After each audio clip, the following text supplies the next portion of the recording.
President Marcos na ngayon buhay na buhay. Lord, you've said I am the light. Give all this realista, here present, sympathizer.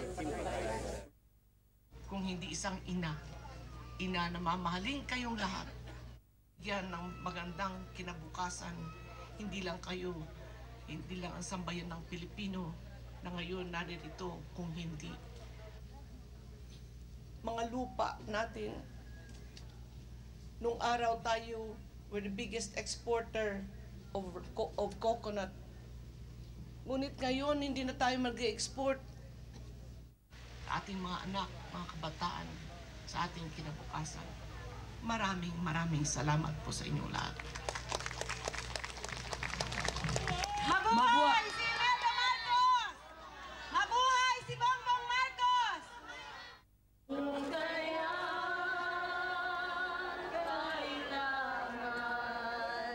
Ng pagsuyo wagas kailanman ang sumpa ko ating ibigin ng pagsuyo wagas kailanman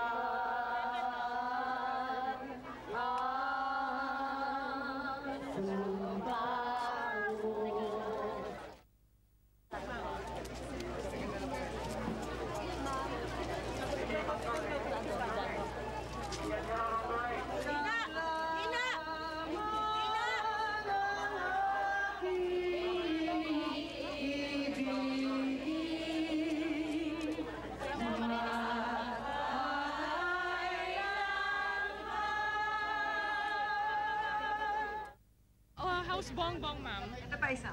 Well, I hope some miracle will happen. Mandaraya! Mandaraya! Mandaraya! Mandaraya! Ang aking hinihiling sa inyo ngayon, noong kampanya po, hinihiling ko sa inyo ang inyong suporta at ang inyong tulong.